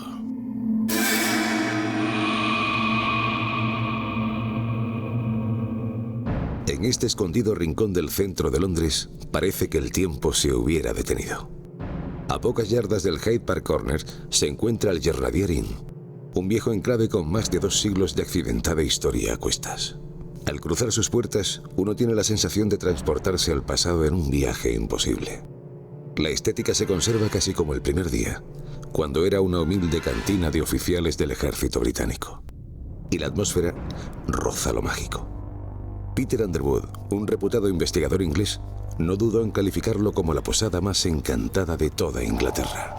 Se convirtió en una cantina, que es lo que es ahora, de manera que como casa abierta al público fue utilizada aquí probablemente durante bastante tiempo antes de que volviera a ser usada nuevamente como comedor de oficiales. Pero no hemos tenido información específica desde alrededor de 1700 hasta el siglo XVII, cuando volvió la nueva ley, y desde después de esta ley hasta 1830, momento en el que volvió a ser una casa pública. Apenas hace un par de semanas que Chris es el nuevo encargado del pub. Desde el principio fue informado con precisión de la existencia de una inquietante presencia que mora en el lugar. Cindy, su esposa, no quiere ni oír hablar del tema. Y es que de vez en cuando, al filo de la medianoche, mientras todos duermen, y las puertas del pub han cerrado hasta el día siguiente, en la planta de abajo ocurren cosas difíciles de explicar. Asusta un poco, porque no sabes lo que es. No tuve el valor de bajar para salir de dudas y ver lo que era aquel ruido. Pero me quedé con la duda. Como yo sabía algunas cosas sobre el pub, tuve miedo. No sabía si era realmente el espíritu que estaba atemorizando a la gente. Dionisio es el chef del Grenadier desde hace 8 meses. A su llegada desde Brasil, nadie le advirtió de la presencia de Cedric, el ánima que al parecer mora en las noches de la vieja posada. Está inquieto porque es el único que debe dormir en el viejo pub. Presa del pánico por la frecuencia de los ruidos y los extraños sonidos, hace un mes que decidió marcharse a vivir a otro lugar. Pero una noche se armó de valor y bajó las escaleras para ver quién andaba ahí abajo, arrastrando muebles y moviendo diversos enseres. Pero una vez me armé de valor y bajé. Pero no encontré nada. Me quedé asustado. Parecía que había alguna persona entrando en el pub.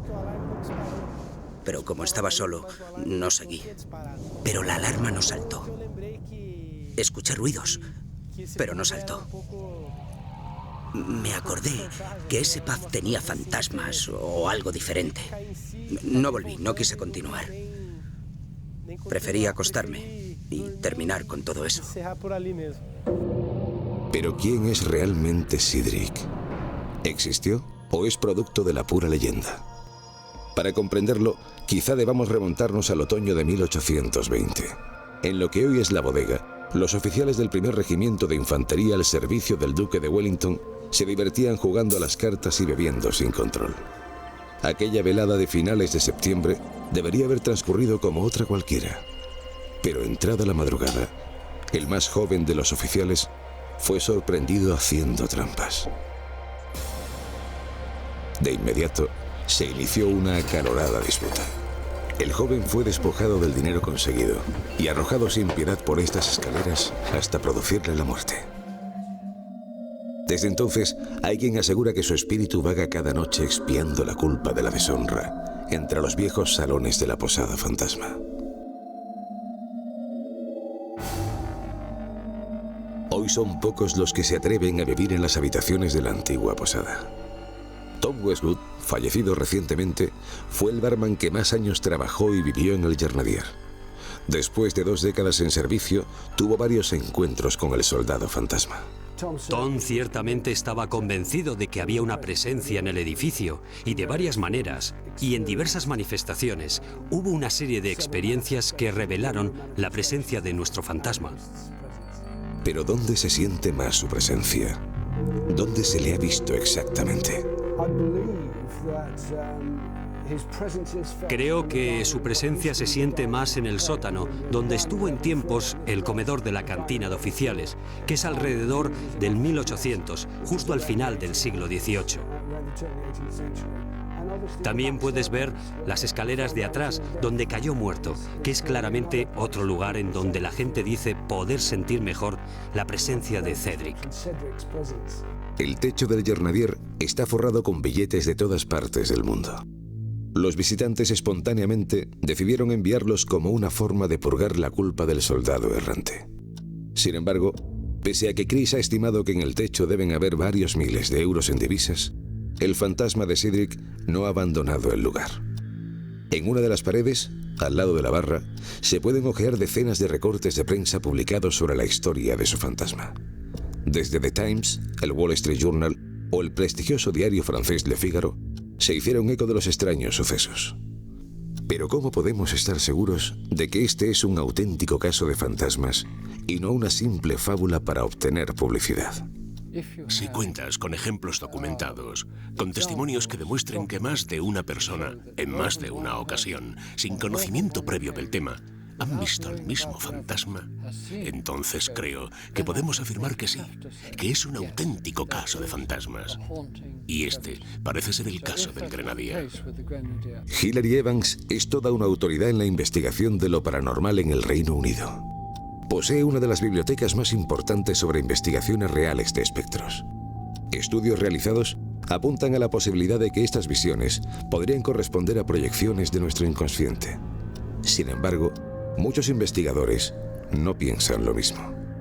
Tras casi medio siglo dedicado al estudio del fenómeno, Hillary ha publicado un libro en el que recoge sus conclusiones. Viendo fantasmas es quizá una de las obras más completas que existen. Pero exactamente, ¿qué es un fantasma? Me has preguntado qué es un fantasma, pero esa pregunta no es del todo correcta. Existen varios tipos de fantasmas. Hay fantasmas de personas vivas y hay fantasmas de los ya muertos. El fantasma que habita el pub Grenadier es obviamente el fantasma de un muerto. Pero de alguna manera, los casos más interesantes y también más difíciles de explicar corresponden a los fantasmas de personas vivas. Aunque la ciencia mecanicista lo niegue, no es arriesgado afirmar que los fantasmas existen. Así lo acreditan los miles de casos documentados sobre apariciones espontáneas de personas que, estando en apuros o al borde de la muerte, proyectaron su propia imagen hasta un lugar remoto. En el momento de la muerte, o cuando se tiene un grave accidente, ha habido quien se ha aparecido en forma de fantasma. ¿Por qué sucede esto?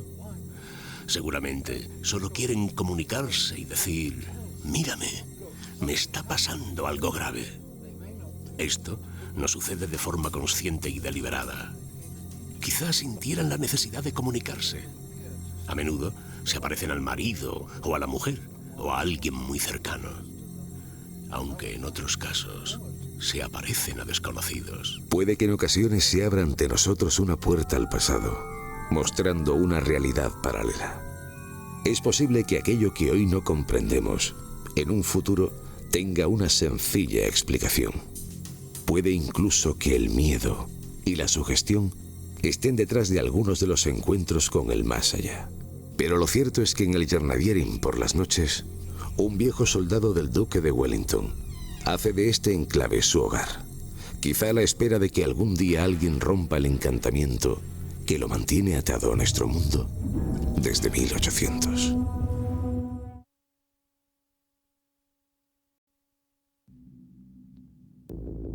La historia que viene a continuación es la historia de un castillo, la historia de un espectro, pero sobre todo y ante todo la historia de un equipo de investigadores de la cadena SER hace mucho tiempo, ¿verdad, Carmen?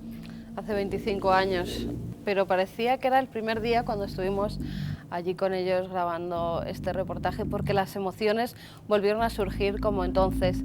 Cada paso que íbamos dando por esas estancias, por ese castillo, era una emoción nueva, una emoción y un recuerdo a esa época donde ellos fueron a investigar las apariciones que había en sus estancias. Esa dama de blanco que parecía surgir y caminar a veces entre las almenas, o también disponerse a salir hacia un patio interior que al parecer estaba lleno de cuerpos, lleno de cadáveres. Bueno, es que casi todos los castillos de Castilla tienen historias en sus entrañas que son dramáticas.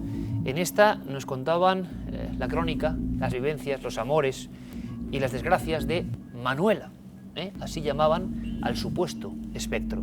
Fue en el entorno de un programa mítico y legendario, mucho antes que nuestro Milenio 3, 25 años antes, la cadena SER con toda su fuerza emitía algo que fue de un impacto brutal a nivel nacional. Medianoche, con Antonio José Alés, Mariano Revilla y tantos otros compañeros que aún hacen radio, aquella noche creían que estaban enfrente del misterio. Llegaron casi a tomar contacto con el misterio. Y lo más bonito, Carmen, es que pudimos juntar a muchos de ellos y pudimos volver a notar cómo había un sentimiento muy especial en plena madrugada en aquel castillo. Creo que es uno de los más curiosos reportajes que hemos emitido y se produjo algo que ustedes deben ver y comprobar. Esta es la historia del castillo de Manuela. En pleno corazón de Castilla, encaramado en lo alto de un cerro, se alza majestuoso, vigilando una tierra de mitos y leyendas, un lugar impregnado de misterio. El castillo de Riba de Santiuste, la morada de Manuela.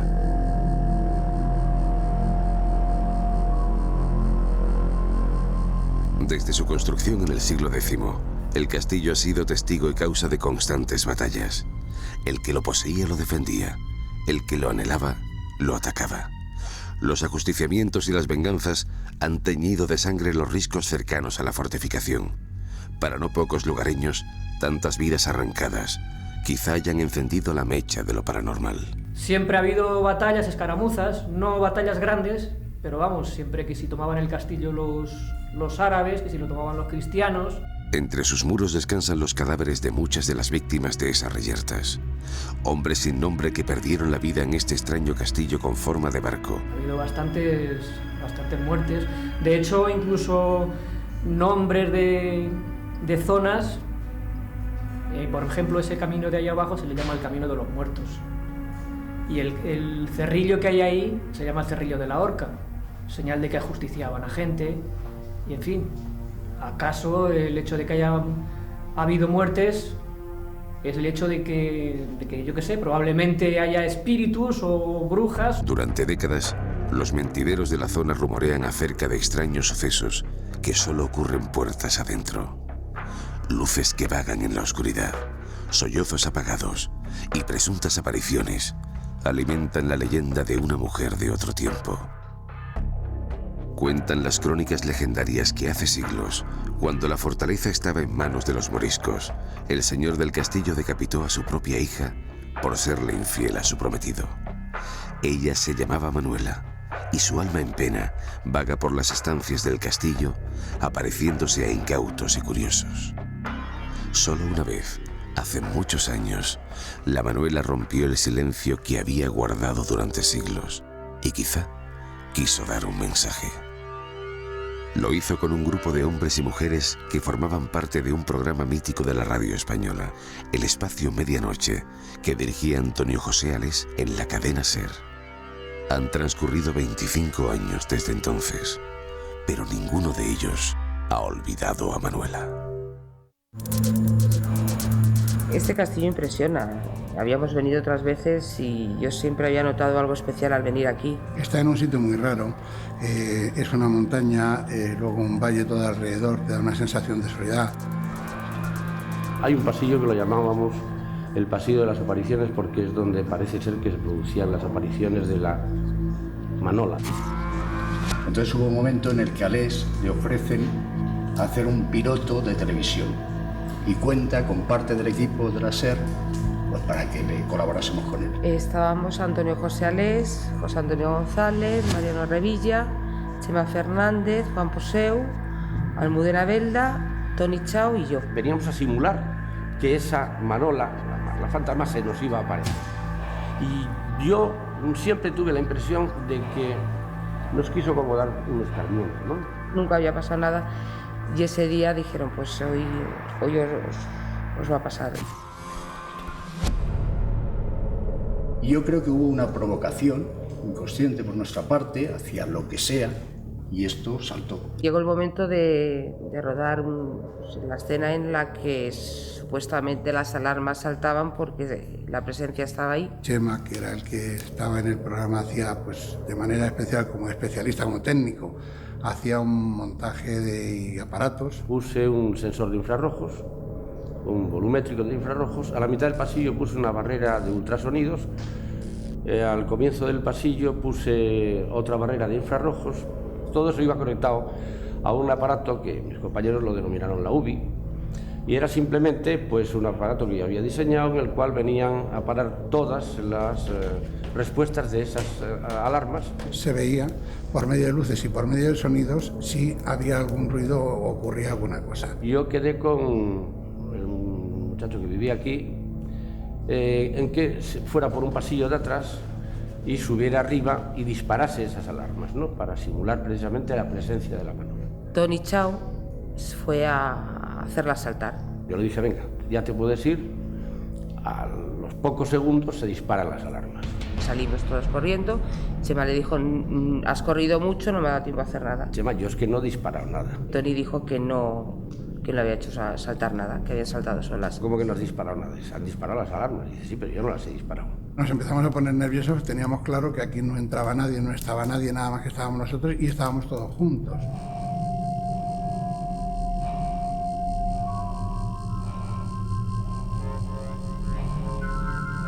Saltaron unas alarmas que estaban colocadas en un lugar que no podía pasar nadie y de una forma en que nosotros estábamos controlando continuamente. Yo en un principio no me lo creí, pensé que era una broma de alguno de ellos. Y según estábamos, se dispara la alarma de infrarrojos del fondo del pasillo. Y yo ahí ya verdaderamente ya me di cuenta que algo había pasado, que algo estaba pasando. Yo no vi nada, pero sí que sentí pues una sensación muy rara. No tiene ningún tipo de escape, estás en un sitio que se baja muy mal, estás de noche, estás oyendo algo, pero que no sabes qué es lo que es. Pero ya alguien empezó a decir, esto es la manola, seguro que es la manola. Con esa tensión, en este momento, Alés empezó a ver si era un ectoplasma, un fantasma, un X que pudiera responder. Se le ocurrió establecer una especie de código con los aparatos. Con el famoso da 2 golpes o enciende DC y con uno solo dino. Y ya empezaron a hacerle preguntas concretas. Que se encienda la luz del fondo, si estás aquí, eres mujer. Si es la manola, que nos dispare la alarma de ultrasonidos del medio del pasillo. Que se encienda la alarma de la entrada y la alarma del fondo del castillo donde está el león. Y entonces se encendían esas dos. Él lo veía precisamente por medio de las luces. Las alarmas saltaron, y no saltaron una vez, saltaron varias. Y las alarmas contestaban a preguntas que formulaba Antonio José Alés. Empezó a cundir un poquito el pánico en algunas personas, entre ellos yo. Porque yo sabía cómo estaban hechos aquellos aparatos, los hice yo. Entonces yo sabía que aquello no se disparaba porque sí. Había gente, bueno, pues que con esa tensión cada vez se puso peor y claro, se empezó a diluir las cosas porque unos yendo a un sitio, otros intentando calmar a otros. Yo me retiré con una compañera porque estaba histérica perdida. Cada vez la sensación de agobio es más fuerte, es una tensión que dices, ¿qué hago aquí? Que me va a atacar, ¿cómo me voy? ¿A dónde voy? Te sobrepasa porque, bueno, estás viendo que en aquel pasillo no hay nada, que están saltando una alarma, que la vuelves a activar y saltan delante de ti. Y bueno, pues es un poco la conmoción de no saber qué está ocurriendo. ¿Qué es? No lo sé. Yo soy técnico fundamentalmente y como tal técnico trato de encontrarle una explicación a casi todo. A esto yo no he podido nunca encontrarle una explicación, nunca. A lo mejor era Manuela. Sí, yo quiero creer que era Manuela, ¿por qué no?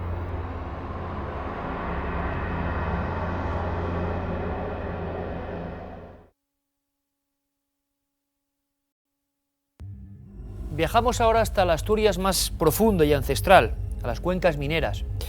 Un lugar de trabajo, de esfuerzo, de tragedias en ocasiones y también de tradiciones que ya se han perdido.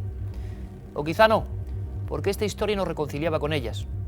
Ocurrió en 1915 y estábamos casi seguros de que nos encontrábamos ante uno de los primeros expedientes X españoles. La prensa, en aquel tiempo, habló de forma muy gráfica del miedo de Rayán. Y la historia en el fondo tenía que ver con una especie de bucle que siempre se repite, o por lo menos eso se ha creído en la antigüedad. La historia de las presencias, ánimas, entidades, llámenlo como quieran, que regresan porque alguno de sus deseos últimos, postreros, no se ha cumplido. Es una historia que mezcla velas, recuerdos, la sensación de que alguien no se ha marchado de la vieja casa de piedra, y sobre todo miedo, temor a lo desconocido. Hay una escena que no se me puede olvidar de esta historia, una escena que habla de un niño muy pequeño, de una cuna y una mano invisible que lo mece. Viajemos a este lugar, recordemos los últimos testimonios de personas que de alguna forma lo vivieron, recuperemos este viejo legajo de la España ancestral, el miedo de Rayán.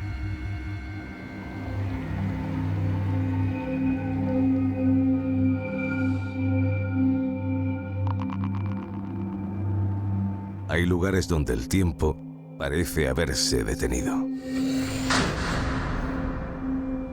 Aldeas escondidas en las que todavía perviven viejas tradiciones basadas en hechos que marcaron para siempre a los habitantes de una casa.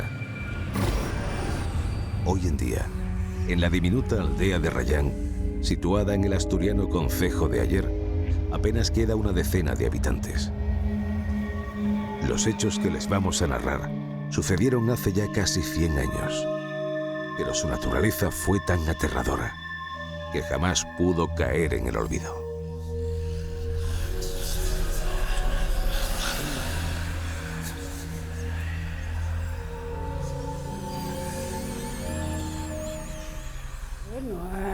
el desván arrastraban cadenas y había un baúl y daban y vuelta y unos golpes arriba terribles.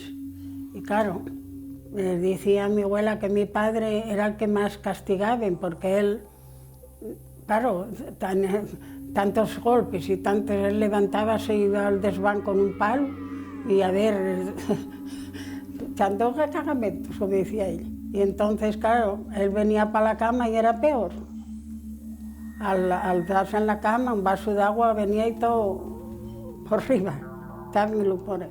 Y él debajo de la cama con los palos y levantaban y la cama para arriba, no lo dejaban tranquilo.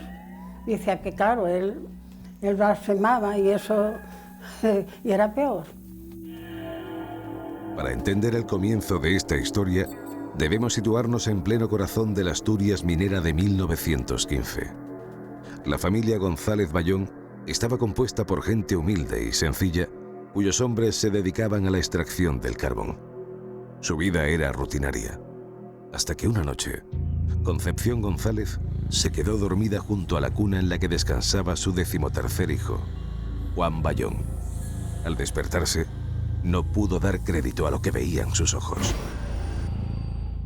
Pues un día se acuesta, cansada, y el niño lloraba en la cuna, porque quería que lo meciesen. Más tarde se despertó y escuchaba la cuna como se estaba moviendo sola y el niño durmiendo plácidamente dentro, como si una mano invisible la estuviera moviendo. A partir de ahí, la cuna, este fenómeno de la cuna se empieza a repetir, pero de forma más brusca. La cuna va de pared contra la pared, se desplaza varios metros, la gente del pueblo se empieza a enterar y van a ayudarla. 3 hombres intentan sujetar la cuna y no son capaces, les tira al suelo. Se llamaba Juan y él estaba echado en la cuna y daban y vuelta en la cuna, movíanla para atrás y para adelante y hasta que daban vuelta y venían hombres para tener por la cuna y decir que no iban a dar la vuelta porque agarraban ellos bien la cuna. Pero resulta que agarrábanla hasta con 3 hombres, y nada. Daban y vuelta la cuna, el neno no caía y no despertaba. Las noches en la casa de los González Bayón se hacían interminables. Ruidos que parecían como sacados de las puertas del mismísimo infierno. Arrastrar de cadenas por espectros invisibles que se movían por la escalera. Y todo un sinfín de fenómenos que fueron contemplados por todo el pueblo. La actividad paranormal que sucedía en la casa parecía moverse siempre en torno a Concepción González y su pequeño hijo de pocos meses.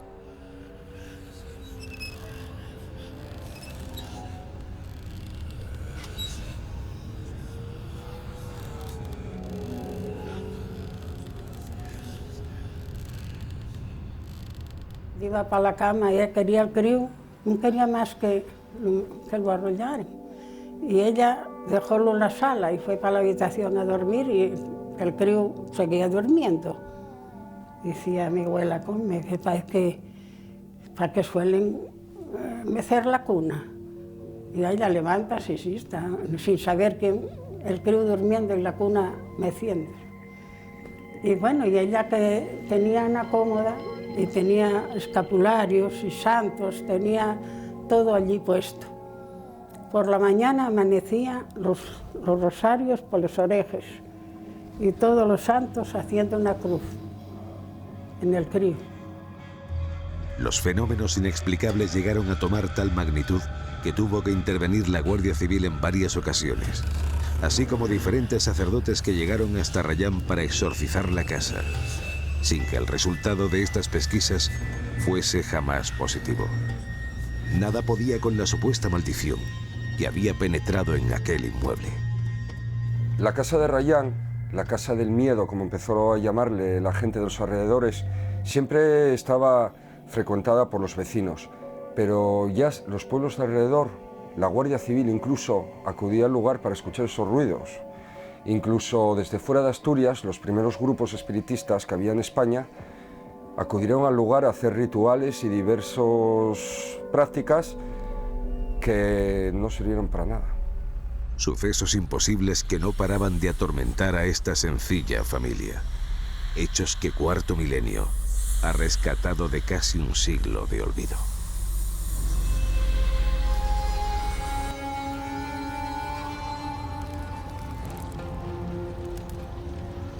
A principios de siglo, las noches eran especialmente oscuras en la aldea asturiana de Rayán.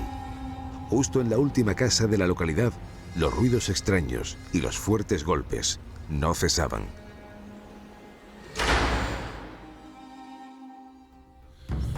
La cuna del niño giraba sobre sí misma sin que fornidos hombres pudieran pararla. Pero estos no fueron los únicos hechos sobrenaturales que se daban en aquel lugar. Los fenómenos son varios, hay muchos, desde vecinos que presencian desde fuera cómo se abren y cierran todas las ventanas de la casa. También aparecen botellas que estaban en el desván, aparece una planta más abajo. Estas botellas estaban llenas de polvo y no había señal de que nadie las hubiera manipulado. Y aparte se materializó también una piedra en una de las habitaciones, las ventanas estaban cerradas, no estaban rotas, lo cual fue bastante sorprendente. Aparte de ruidos de cadenas, golpes en las paredes, todo tipo de ruidos extraños.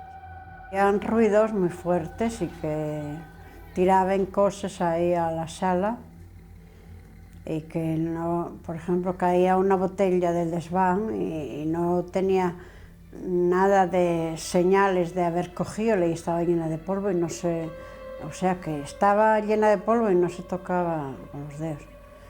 Y una vez tiraron hasta un morrillo, una piedra de fuera para adentro y pasó por la puerta y no rompió ningún cristal ni nada y la piedra estaba allí, bueno, no sé. Y pasaron mucho miedo porque hay muchos ruidos y muchas cosas. Todo el mundo buscaba una solución fuera del tipo que fuera sobre los terroríficos sucesos que acosaban a la familia.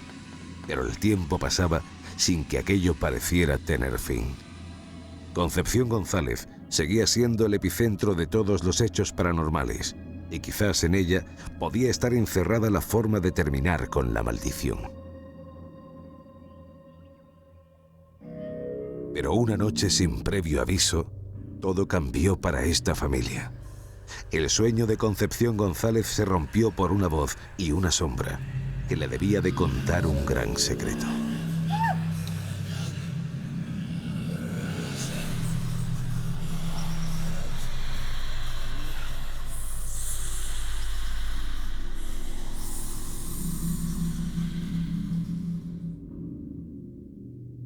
Un día llámela. Entonces no había luz eléctrica, llámela, dijo, que una voz. Concepción, de que tan suave como si saliera bajo la tierra. Y ella contestó, dijo, ven a la habitación que va al corredor, que no duerme nadie, antes había un corredor. Y mi abuelo quería levantarse a ir con ella. Y dijo, abuela, ¿usted cómo tuvo valor a ir sola a la habitación? Que la llamó y decía, Dios, díame valor, díame valor. Y uno llega y dice, arrodíllate. Ella vio lo que fuera, como ella, arrodillóse y estuvo hablando y lo que habló, no sé. Ella desmayóse, al desmayarse sintióse un resplandor y un golpe grande, como diciendo, levantaos a buscarla. Y entonces mi abuelo tocó la desmayada.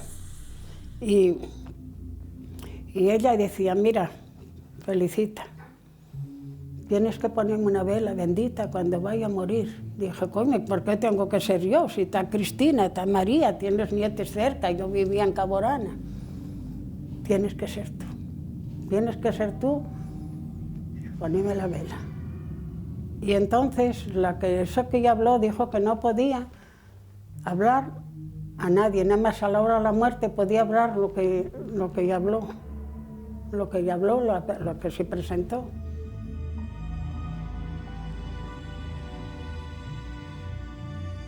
Tras la aparición, Concepción apareció desmayada. Posteriormente se fue a Camplongo, el pueblo castellano del que era originaria, para decir unas misas a su hermana fallecida años atrás. Nadie supo jamás su secreto, pero en su familia se instauró la costumbre desde entonces de que a todos los fallecidos se les pusiera una vela bendita, cuidando su sueño eterno.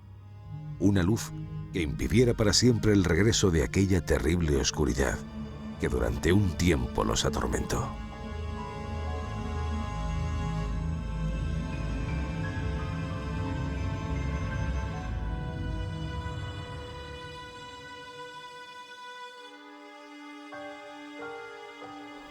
Y aquello se acabó, porque mi abuela marchó para el cielo con ese secreto, que nunca lo pudo decir, nunca. Y entonces aquello se acabó. Pero hubo muchas investigaciones y otro, pero mi abuela nada, no, cayó la boca. Fue muy fiel y pasó mucho miedo. Y mi madre la probé también, porque mi madre, como lo vivió, decía, ay, yo no quiero acordarme, pasé mucho miedo. No me preguntéis por eso, decía no mi madre. Los fantasmas de Rayán callan sus infernales ruidos desde hace décadas. Esperemos que la luz que hasta ahora los silencia los deje en el lugar que les corresponde, en la parte más lúgubre de las sombras del infierno.